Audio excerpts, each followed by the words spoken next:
A Schitt's Creek favorite returns to television with the new AMC show Kevin Can F Himself. We've also got the TV version of one of my favorite under-the-radar movies from a few years ago called Blindspotting. That's over on Starz. We've got some more shows to talk about as well, and of course, some news to cover too. Let's talk TV.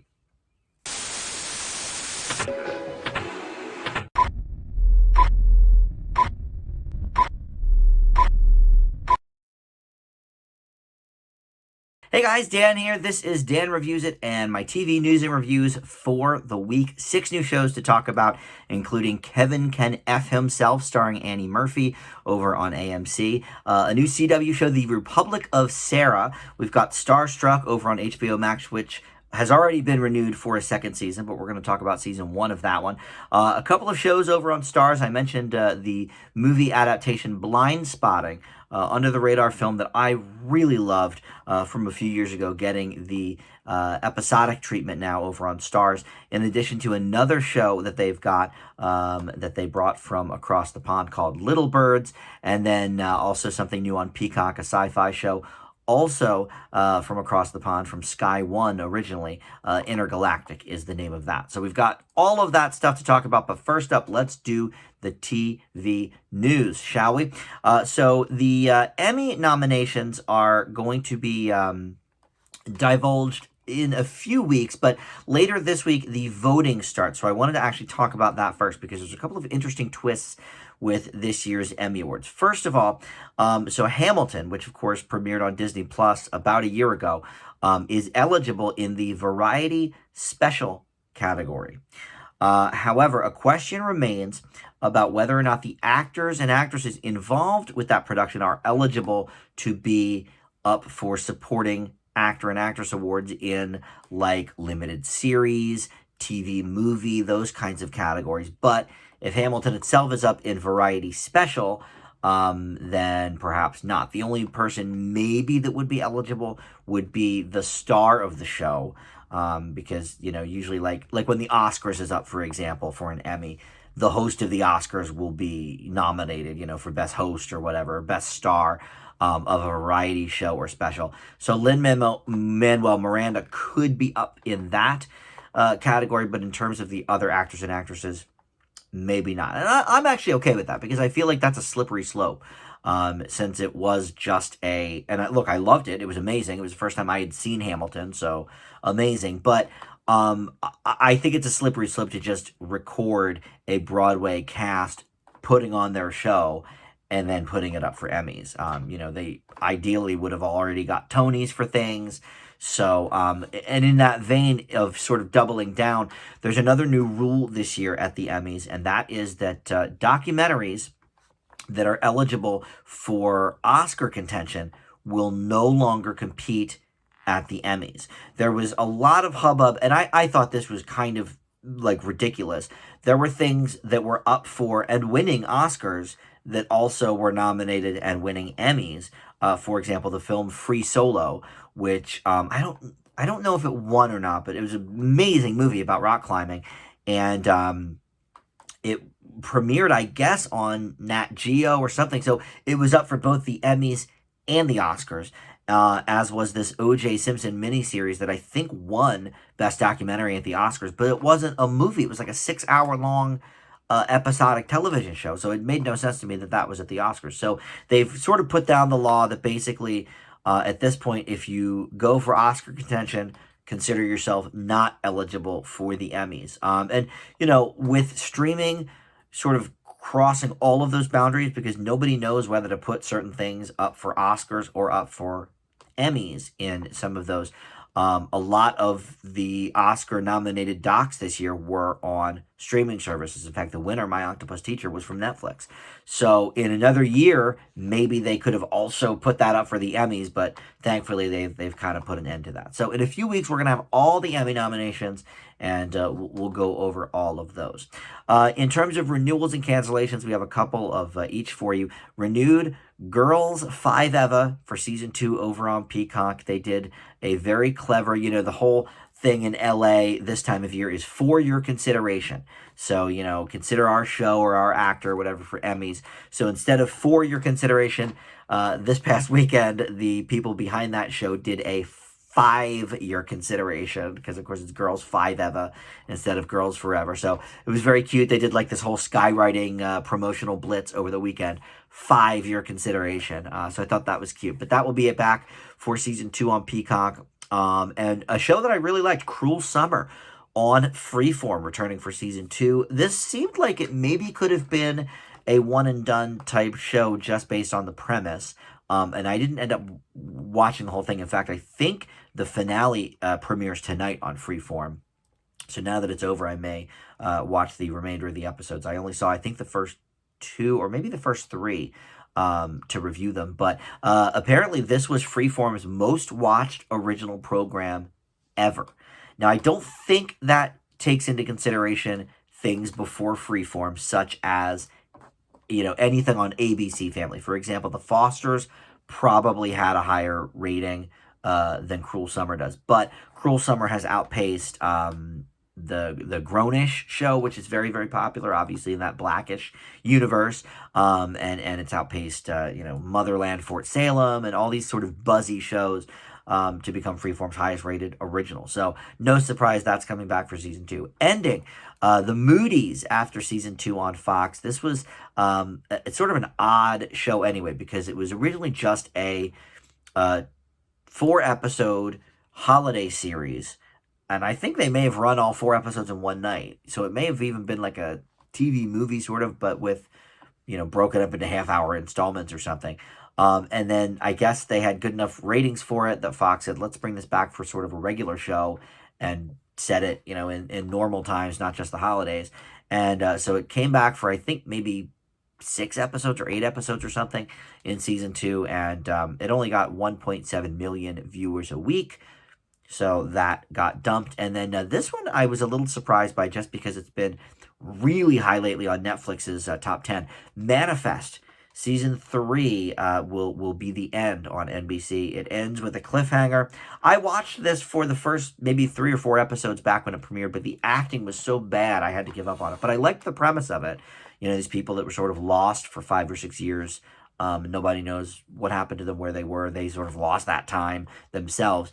But because the first 2 seasons just recently went up on Netflix, is having great response there. It's been either number 1 or number 2 in the last couple of weeks. Netflix could actually save it if they want to, like they did with Lucifer and Designated Survivor, and what they may do with Good Girls if NBC decides to cancel that as well. That's sort of the only network show of the entire season that's still up in the air for some reason. I don't know what the problem is. Either cancel it or don't. But Good Girls has had a great life on Netflix, so I could see them shelling out money to keep that, as well as maybe Manifest. So for you Manifest fans out there could be light at the end of the tunnel there. All right, in casting news, Valerie Bertinelli will join this new NBC pilot with Demi Lovato called Hungry. She will play Demi's mother, and this is a comedy about a food support group, and it's centered around, that and sort of the friends within that group. And it's just at the pilot stages at this point, but it's been talked about enough. I feel like it's got a real shot at the 2022 television season. And then a show that's already out and adding a new cast member, Glenn Close, will join season 2 of the espionage thriller Tehran on Apple TV Plus. She will play a British woman living in Tehran. I really enjoyed that show too. Apple TV Plus, man, they, for the most part, they do tend to knock it out of the park. And that has wrapped season 1 already. And I think that's an import show too. I don't think that's, like, in the US it's exclusive to Apple TV Plus, but I don't think it's quite like one of their originals. I think they actually got that overseas. But so she'll join that. Some odds and ends for you. Disney Plus will continue releasing movies and shows on Wednesdays. This started with Loki a couple of weeks ago, and it turned out to be Disney Plus's highest or most watched debut ever. So they are continuing that trend and moving most of their July slate back 5 days because they were going to premiere on Friday, and so now they're going to premiere the following Monday. With Loki, they actually moved it up 2 days. Instead of Friday, they did it 2 days ahead. But here, they're going to move the new Monsters University show. I forget what that's called, Monsters at Work, I think, or something. And then the new Turner and Hooch show. Those are both going to premiere on Wednesdays instead of Fridays. And it makes sense because Netflix sort of has cornered the Friday market there. And also Apple TV drops their shows on Friday. Hulu kind of goes back and forth. Sometimes it has been Wednesdays, but I think this makes a lot of sense, especially because Netflix does the binging shows. So if they drop something on Friday, if it's a series, you can expect that if people are into it, they'll watch all 8 hours or whatever of it instantly, whereas Disney Plus, only has one episode per week. So I think people can more sort of shuffle that off to the side if they wish. So I think that's a brilliant marketing on their part. So we look forward to Wednesday sort of being the new Friday, at least for Disney Plus. Another streamer, this is about the only one I don't have, Discovery Plus. But for those fans out there, Magnolia Workshops is coming on July 15th. This is the brainchild, of course, of Chip and Joanna Gaines. They have a huge presence over there in Discovery Plus. They're going to launch their own Magnolia, it's not like its own separate streamer, but it's going to be sort of like National Geographic is on Disney Plus. Like you can click the tab and there'll be all the Chip and Joanna Gaines shows. So this is sort of under that umbrella. And they're going to have all of these workshops for people who are looking for kind of like how-to shows as opposed to just sort of reality shows. And so there's going to be 7 in the inaugural run on July 15th, including the flower growing guide, techniques for cooking, and making a design statement as some of the titles there. So I don't know. I mean, it's not something that I necessarily gravitate towards. I don't do a lot of those like home renovation type shows. They always seem interesting to me, but I know like I'll never fix up my home, so it's almost irrelevant to me. But God bless, for those of you that are Discovery Plus fans. I know there's a lot out there. And one more odds and ends for you. The Tonight Show and Late Show with Colbert up over 2 million same-day views with the return of their in-studio audiences these last couple of weeks. It's interesting because they've gone almost a year with no audience or very limited audience. And so for the first time since before the pandemic, Colbert is having its highest numbers, in over a year. Just at least those initial ones, with the studio audience. I'm sure it'll be scaled back again, to more regular numbers. But I thought that was very cool. And speaking of talk shows, Conan is in his last week. It's been announced that Jack Black will be his final guest. I love Conan. I have been a huge fan since '93 when his show debuted. In fact, one of the Facebook groups I follow closely, which is mostly movie related, but they'll throw some TV stuff out there as well. But somebody last night had sort of posted like, hey, what's everybody's favorite Conan sketch over the years? And I mean, there were just dozens and dozens of answers, and so few of them were the same. And that speaks to, how strong Conan's bits were and how great the players were that helped him write and perform those sketches. And I certainly have my favorites as well. But he will be going over to HBO Max at some point later this year, but continuing his Conan Without Borders series on TBS, where he goes and travels and brings back sort of the video travelogue of those. So I'm excited that those will be continuing. He's gone through so many changes, obviously, since the Late Show, or whatever it's called on NBC, not the Late Show, that's CBS. Late Night, there you go. Now it's Late Night with Seth Meyers. Late Night with Conan O'Brien, then he went to the Tonight Show, and then he got fired from that famously, and then went to TBS, and then even the TBS show has changed formats, went from an hour to a half hour, and it went from, several guests, like a normal talk show, to just him and one guest. And so it's been an interesting run. And then of course with COVID, he's had, virtual guests like most of the people. And then he's had live guests maybe the last month or so. And now finally his last 2 weeks on TBS, he gets a studio audience back. So that's really cool. But anyway, Jack Black on Friday will be his final guest. All right. So reboots and spinoffs, we'll close the news with that. American Gigolo. The old film from 1980 has an update set to series at Showtime. So this is definitely going to go ahead with a 10-episode first season. John Barenthal will star in and produce this show. I never saw the movie, so I don't really know much about it, but it's one of those that, is on a lot of people's best of lists, and maybe I'll catch the movie, so I have some sort of semblance of what the show is about before that comes on. But that will be slated for release at some point in late 2021 or early 22. Beauty and the Beast prequel. We've been talking about this a little bit over the last, say, 6 months over on Disney Plus. Josh Gad and Luke Evans are going to redo their roles from the live-action Beauty and the Beast, LeFou and Gaston, and there's going to have an 8-episode limited series for that on Disney Plus at some point. Look, I'm fine with that. It's one of the few things lately that I really enjoy Josh Gad in. So, that's fine with me. And then for you 80s sitcom fans, they keep bringing different shows back, sometimes with the same cast, sometimes with a different cast. And now we've got Perfect Strangers from the late 80s and early 90s. One of the early cornerstones of TGIF. It was that, Full House, I guess Dinosaurs maybe. But this was, and maybe Family Matters rounded out. But before Step by Step, before Boy Meets World, Perfect Strangers was one of the TGIF linchpins. So HBO Max will be doing this one, which is no surprise because it will star Robin Thede, who is the creator and star of the Black Lady sketch show. Her and London Hughes are set to star in the show. And it's going to be, much like the original Perfect Strangers, a multi-camera comedy, which I don't think HBO Max has any of, unless I'm just missing something. But this is going to, be in those same footsteps of the original Perfect Strangers with, a studio audience or a laugh track. And there you go. They're gonna discover that they're half sisters when they both inherit a 1-bedroom apartment in Brooklyn. And, of course, they're polar opposites and must learn to sort of deal with each other. And the new Perfect Strangers is, of course, part of the Warner Brothers catalog, so it makes sense that it would end up on HBO Max as well. All right, so that's it for the news. Let's get into the reviews. We've got 6 new shows this week to talk about, and I'm very excited about this first one. Kevin Can F Himself. This is on AMC, and they've premiered 2 episodes early on AMC Plus, if you have that.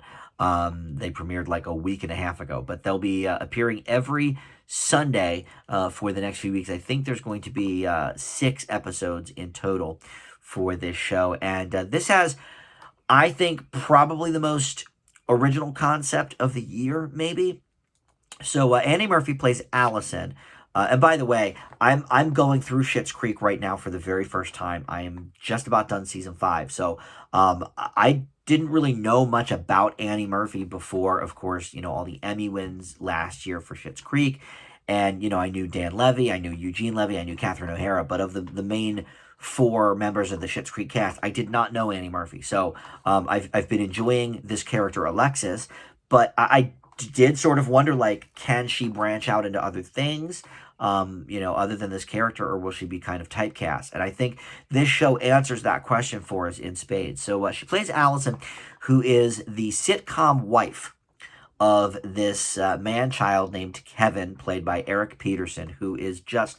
They got the schlubbiest, dumbest looking person, to sort of recreate. It's, it's a takeoff Kevin Can Wait, of course, the Kevin James show from a few years ago. But it really relies on all of these tropes from, mostly CBS family sitcoms, honestly. There's a couple of other networks in there, According to Jim over on ABC, for example. But Yes, Dear and King of Queens and Kevin Can Wait and, all of these sort of dumbed down CBS sitcoms that seem to last 4, 5, 6 years. Still Standing, Man with the Plan. So she plays the sitcom wife of this dude, but she breaks from those sort of bars, and anytime she leaves the room that Kevin is in, the light sitcom world ceases to exist. And she ends up in this very sort of, dimly lit, gritty drama. And she ends up, sort of going from there and learning some things about her husband and whatever. So it teeters back and forth between the two, this show. So we see a lot of the sitcom universe, which, as far as I know, was filmed in front of an audience, or at the very least with the laugh track. But the house is set up exactly like all of those shows' houses and everything. But as soon as she like leaves the room, or if he leaves the room, whenever they're not together, essentially, she is in this entirely other world where the sitcom doesn't exist. It's just the gritty real world of this character, Allison. It's a brilliant concept. However, it does have a few flaws, in execution, I guess. First of all, let's talk about Annie Murphy herself. I really, even halfway through the first episode, I still wasn't quite sure what to think, because this Boston accent that she puts on is so uber thick. And the more I watched, I sort of realized, okay, this is, I think, part of the gag. I think the producers and Annie Murphy are in on the fact that she's like way overdoing this Boston accent, because that's what they do in some of these sitcoms. So I think they're in on the joke. I can't quite figure that out for sure, but I think they are. But I'm not sure this needed to be quite an hour, because we spend so much time with the actual sitcom portion of it. And all sitcoms really are a half hour, especially ones, with laugh tracks or studio audiences. So having this be an hour, I know nothing on AMC is a half hour, so it would be odd to like find a show to pair it with, I guess.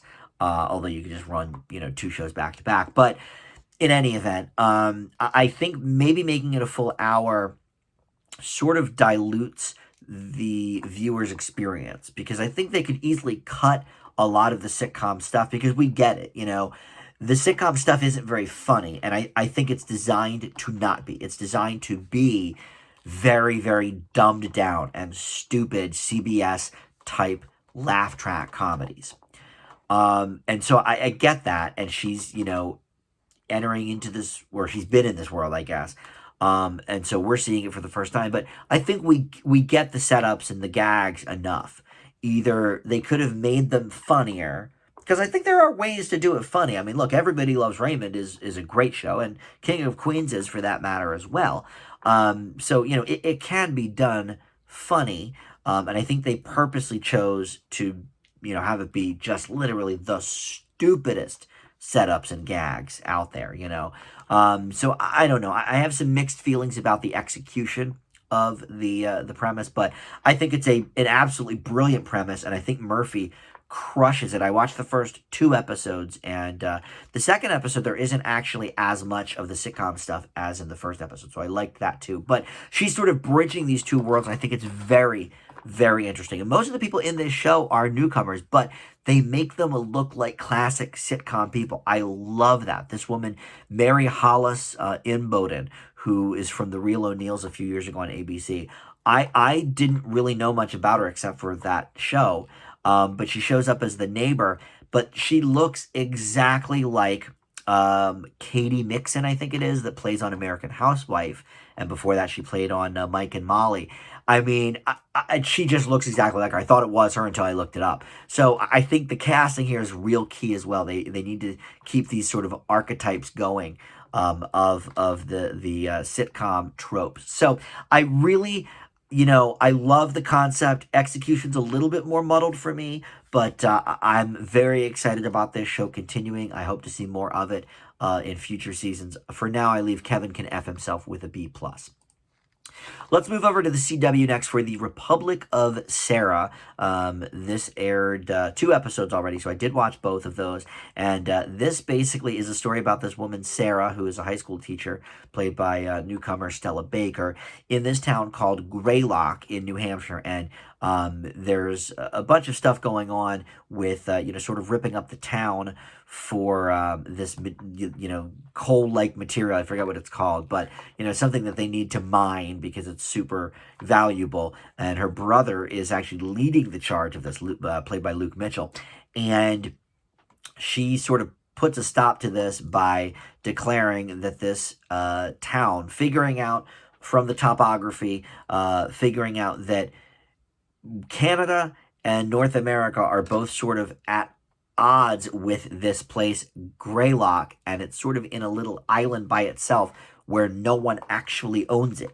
So the town votes to secede from the U.S., and Sarah is sort of their de facto, president or mayor or whatever from there. That's all pretty much laid out in the first episode, which is why I sort of needed to watch the second one, because that's the entire, like, I explained the concept of the show, um, but that's the whole first episode. Like, it took me 2 minutes. It took them 48 minutes to explain it or whatever. So the second episode actually jumps ahead 2 months, and then we learn actually what's been going on in this town, in the meantime. So it's a little bit of a muddled, again, execution is a bit wrong, but I like this concept, and before I get into the details of it, I will say this is the first CW original show in probably a couple of years that I actually want to keep watching.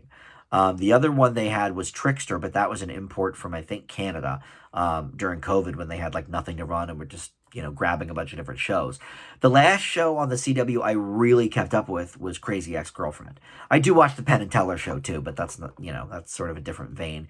But even the shows I've graded, positively, like Walker, Texas Ranger, it's not something I'm going to continue with. The CW sort of has their branding.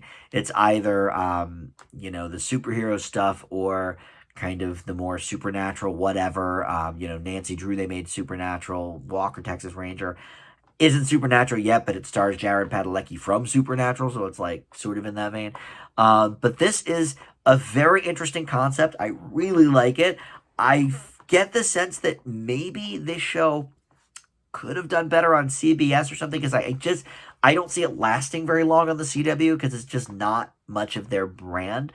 But I'm really digging it. I think this Stella Baker, who I don't know at all, I think she is pretty good as the lead here, Sarah. And I do think the townspeople are a bit caricaturish right now. You've got the former mayor who's now, super angry at Sarah, and I'll show you, we'll turn all the power off because, you're not going to be on our power grid anymore. It's almost sort of mustache twirling villain with the former mayor. So that I can't really get too behind, but a fun concept. And I like the brother-sister sort of dynamic too, with Luke Mitchell playing Sarah's brother, rather, and how that sort of helps and hurts the dynamic of the town of Greylock, now the Republic of Greylock, I guess. So overall, I think this is actually a pretty good show. One of my favorites from the CW, certainly since I've been doing this review show nearly 2 years now. So I leave the Republic of Sarah with a B. Let's move over to HBO Max. This is a show that already got renewed for season 2. I announced that last week. Starstruck is the show, and it is originally from the BBC, which renewed it early anyway, so it's no surprise HBO Max is also sort of renewing it. Basically, they're just saying, yeah, we'll air these other episodes. But anyway, I watched all 6 of these episodes. It was one of these that, they're 22, 23-minute episodes. You could binge the whole series in less time than it takes to watch Cruella. So I watched all 6 episodes of this, so I know of which I speak here. And this is about this gal, Jessie, played by Rose Matafeo, who I'm not familiar with, but she does a lot of stuff overseas. I think she's from New Zealand or Australia, one of those. But she basically is, in this one, she's British. She's living in London. Or actually, I think she might be from New Zealand in the show as well, but just living in London. But anyway, that's where it takes place. And she ends up sleeping with this guy at a bar who is a very, very famous actor named Tom Kapoor, and she had no idea who he was when she slept with him, but the two of them end up kind of falling for each other, and so she's trying to navigate having a celebrity boyfriend, and sort of the ins and outs of that, even though she had no idea who he was when she first met him. It's sort of funny. It definitely has some humorous moments. Minnie Driver is in it, as well as Tom's agent. Nikesh Patel plays Tom. And other than Minnie Driver, I don't really know anybody in this cast, but I had a really good time watching this. This is, one of those that's sort of very breezy to go through all 6 episodes with. And it has some humor. It has some, a few dark moments too, but this is mostly a comedy, and in fact, almost a farcical comedy too. Like some of the things at the bar where they're sort of in and out of the bathroom, or her job is a nanny, so there's some humor with that, and trying to take care of the baby. But she also works at a movie theater, which of course speaks to my heart because I work at a movie theater. So I really like this character. She is kind of a mess, and it's one of these sort of beautiful messes, and we're laughing, but it's almost laughing in sort of sympathy because we kind of see ourselves in this character. So yeah, I enjoyed this. I thought this was another, pretty nice addition to the HBO Max family. I think they have a lot of good. They've had a lot of good half-hour comedies. And on TV, other than the major networks, we don't get a lot of half-hour comedies anymore. So I'm glad HBO and HBO Max are still kind of, carrying that torch. Yes, Peacock has a lot of good half-hour comedies as well. I can't deny that. But yeah, I think this is a great addition to that lineup on HBO Max of like Hacks with Gene Smart, the one with she played the mother in How I Met Your Mother. I reviewed it like 2 months ago, and I can't think of the name of it now. Something with love in it, but that was really funny as well. So I think this is a great addition. I leave Starstruck with an A minus. And again, easy to binge. You can do all 6 of them in just a little over 2 hours. So let's go to stars for our next 2 shows. First up is Blindspotting. I mentioned up top, this is from a 2018 film. It was actually one of my favorite films of that year. I think probably number 2, right behind Into the Spider-Verse. But it was one that I knew nothing about going in, and just loved it. It was from the minds of David Diggs, who I always love, and then Raphael Cassell. And they are lifelong buddies. So they sort of worked on this together. Cassell used to do like the deaf poetry jam and stuff. So there was a lot of like poetry in this movie. It was sort of like slam poetry kind of, in the middle of scenes. And so this film, or this movie, I should say, this TV show, I should say, takes place about 6 months after the film, and actually has really nothing to do with the David Diggs character, a little bit to do with the Raphael Cassell character of Miles, because he goes to jail in the opening scene of the first episode of the show. But Jasmine Cephas Jones reprises her minor role from the movie as Ashley, and she becomes the star of the show. So her partner of 12 years, and also her baby daddy, Miles, goes into the slammer in that first episode, and situation leaves her trying to figure out, what's next for her. She works at a hotel, very high class hotel. She gets, yelled at constantly by the people coming in. But Helen Hunt here plays her mother-in-law, and well, I guess they're not married, so she's Miles's mother anyway. She's the baby's grandmother. And it's great to see her. I had announced in TV news months ago that she was going to be a part of this show, and I always love seeing Helen Hunt. I think she's still got some great comedic chops, but also there's a lot of drama here as well. And Blindspotting, the movie, really took some liberties with the conventional narrative, because it did, sort of bust into poetry sometimes, and sort of fourth wall breaking and stuff like that. And this show does that very well also. In fact, it employs an entire sort of dance crew to sort of do some choreography stuff, slow motion kind of dancing, and they act essentially as kind of a Greek chorus to the Ashley character. It's very, very interesting. I don't think this will be for everybody, though. I think people will sort of maybe get lost in the sort of oddball nature of it all. In movies, I feel like you can get away with that a little bit more because each movie is sort of so self-contained. But when you're talking about a TV show, it can be a little bit jarring when you all of a sudden see people sort of come out of the shadows and start doing this slow motion dance, in response to what's going on in the scene. So, personally, I loved it. But look, Jasmine Cephas Jones, man, she is really on fire. And she's from Hamilton, so that's, of course, kind of where, she met probably Daveed Diggs. It's definitely where she met the dude from In the Heights, Anthony Ramos, and he appears in a cameo role in the first episode. But they're together in real life. I think they're engaged. But I've been waiting for her to kind of pop. Her father, I love in This Is Us. He won an Emmy for his role in that. Ron Cephas Jones. But Jasmine really coming into her own here.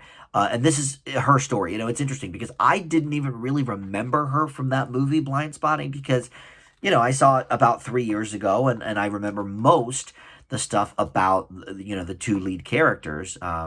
But once I kind of saw her with the Miles character, I was like, okay, now I'm sort of remembering who she was. But this has been in the making for a few years. Lionsgate and Starz both wanted to do a TV version, and Daveed Diggs and Rafael Casal were like, no dice. We've said all we wanted to with these characters, so then they came up with the idea to sort of make it about the side characters, and I think it works so well here. Just the concept about the movie was more about police brutality.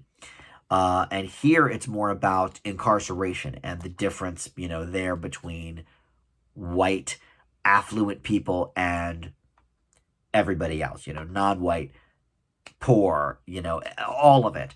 And so I love that they're tackling that head on, and I love that they're doing it in an interesting way and a funny way too. I think this show, it's not fall down funny, but it's got a lot of sort of interesting lines or interesting setups that are humorous, especially with Ashley's best friend, who's sort of, kind of a mess, but she's always there for that sort of thing.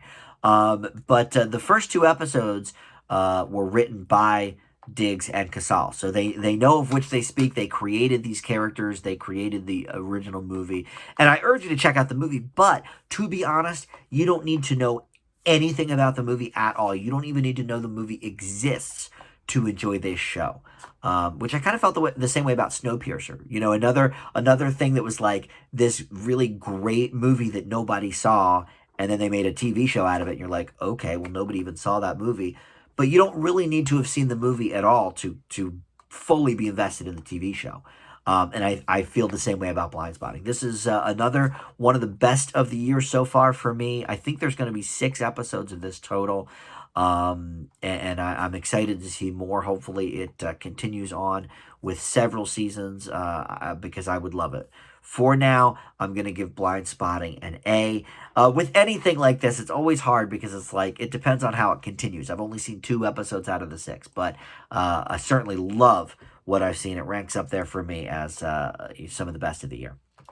Up next, we're going to talk about Little Birds. This is on Starz as well. And this is originally from Sky Atlantic, which is, I don't remember if it's in England or Australia, but anyway, it's from Juno Temple is the star anyway, who I've been enjoying lately in Ted Lasso, which, by the way, plug, season 2 of Ted Lasso coming in just a few weeks, but she plays the lead here, Lucy Savage Cavender Smythe.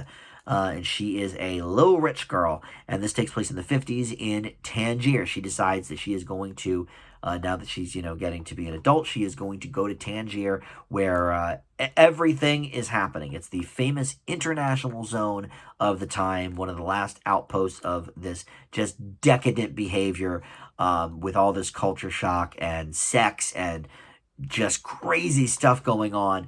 And Lucy just wants to be a part of it. She wants to, free herself from her society life. And so there she hopes to find independence.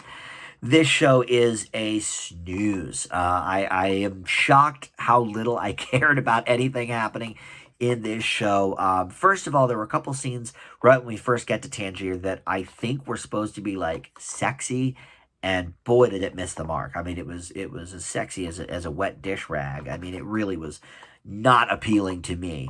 And this character is okay, and I love Juno Temple. I mean, even before Ted Lasso, I've seen her in a bunch of different movies and stuff, and she's always at least interesting, even if whatever we're watching on the screen isn't so much.